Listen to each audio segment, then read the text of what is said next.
Ferit a une idée, offrir de l'émotion à Seyran. Et son choix, le paintball. Elle est surprise, amusée, elle le trouve mignon et elle accepte de jouer. L'objectif, gagner ensemble. Les balles fusent, Mélo découvre qu'elle adore ça. Erdem s'inquiète pour sa sécurité. Ils entendent des voix.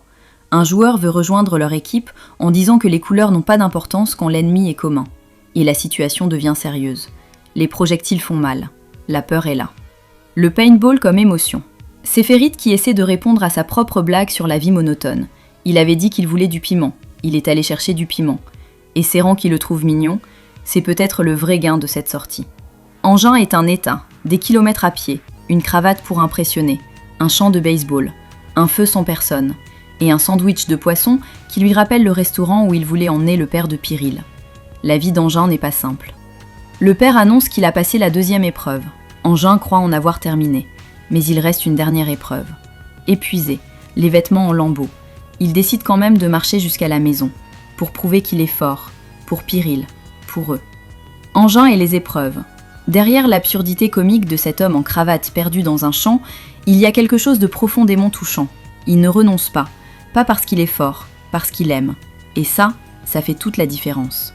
La famille d'Eda est en effervescence. Ce soir, Serkan et ses proches viennent officiellement demander la main d'Eda. L'ambiance est tendue, les femmes sont nerveuses, l'attente est insupportable.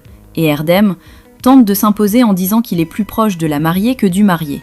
On comprend vite qu'il est venu pour la nourriture. Il est chassé sans ménagement. Et puis Serkan et ses proches arrivent. Des fleurs, des sourires. Aydan complimente Eda, la trouve magnifique, pose des questions sur ses études, sur le travail de Serkan. L'atmosphère semble apaisée après les conflits de la veille. Presque. L'arrivée de Serkan avec des fleurs, c'est la scène qu'on attendait depuis longtemps. Lui qui vient, officiellement, avec les siens. Et ce mot, officiellement, il change tout. Et puis, la señora Semilla fait son entrée. Elle affirme vouloir être aux côtés de sa petite fille en ce moment spécial. La tension remonte immédiatement. Et elle annonce qu'elle accepte le mariage. Stupeur générale, mais à une condition. Serkan devra respecter toutes les traditions familiales, une par une. Serkan accepte sans hésiter. Et Semilla admet avoir joué un rôle dans la détention du père de Serkan, mais minimise. Promet de résoudre la situation. Je ne la crois pas une seconde. Semilla qui accepte avec une condition. Elle ne change pas de nature, elle change de tactique. Les traditions comme armes, c'est plus subtil que les menaces directes. Et Serkan qui accepte sans hésiter, c'est lui qui montre qu'il ne peut pas être intimidé par les procédures. Et là, Alexander surgit, le chef italien, et il déclare qu'il est venu demander la main de la tante Ayfer. Stupeur générale, les familles ne savent plus comment réagir. Alexander insiste, il n'a jamais rencontré personne comme elle. Depuis le jour où il l'a vue, il sait qu'elle est la bonne. Il formule une condition étrange, qu'Ayfer vienne le voir 2 fois par semaine, et il se penche vers elle. « Je ne veux pas seulement que tu coupes des oignons, je veux que tu m'aides dans tout. Tu es doué, tu pourrais devenir chef. » Ayfer reste interdit, elle esquisse un sourire nerveux. « Laisse-moi y réfléchir, Alex. » Cette scène, je ne m'y attendais pas du tout. Alexander qui demande la main d'Ayfer, c'est la surprise la plus douce de l'épisode. Et sa condition, 2 fois par semaine, lui apprendre à cuisiner, c'est une demande qui dit « Je veux du temps avec toi, juste du temps, c'est simple. » Et c'est exactement pour ça que c'est bouleversant. Les filles s'affairent dans la cuisine. La tradition veut que Serkan boive un café préparé par la famille d'Eda.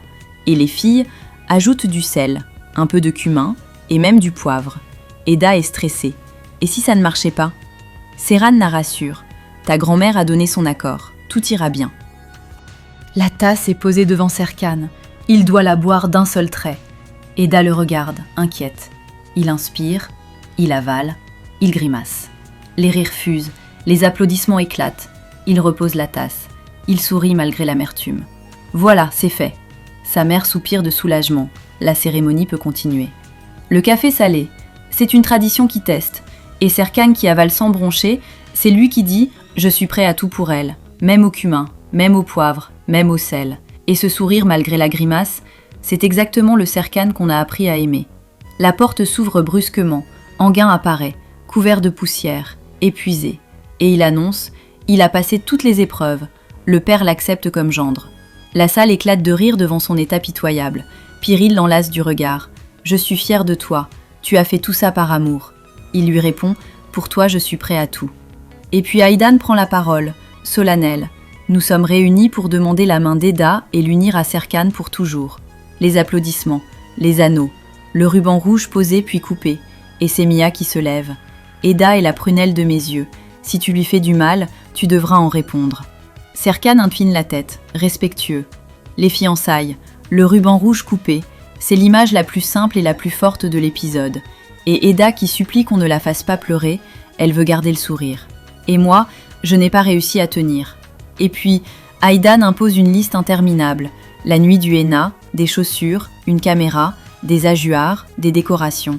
Serkan proteste, cette fête ne les concerne pas. Aidan lui rappelle qu'il fait partie de la famille. Désormais, lui aussi doit participer. Chez Haïfer, 5 pages de demandes, tout à la lettre. Des robes de soie, des couverts en argent, des jarres décorées, de la pâte de sucre introuvable.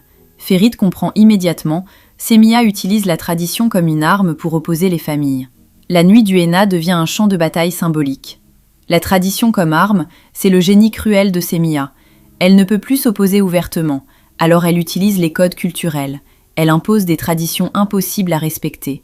Et si la famille échoue, c'est elle qui gagne sans avoir rien fait de visible.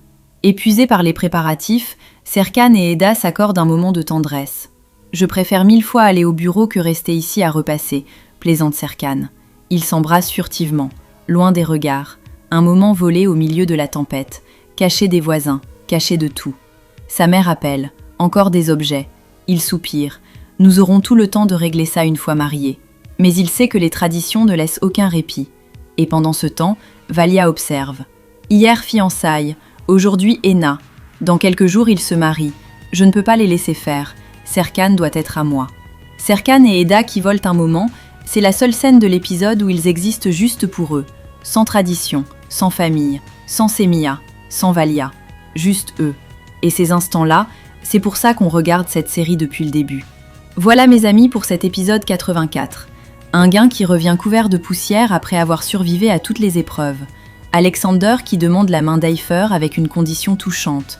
Le café salé, le ruban rouge coupé. Et Semiha qui transforme déjà la nuit du henna en champ de bataille. Si cette vidéo vous a plu, laissez un commentaire, un like et abonnez-vous à la chaîne. Merci pour votre fidélité. Rendez-vous tout de suite pour l'épisode 85. La nuit du henna va-t-elle éclater sous les exigences de Semiha? Valia va-t-elle passer à l'action? Et Haïfer va-t-elle dire oui à Alexander? On le découvre ensemble, tout de suite.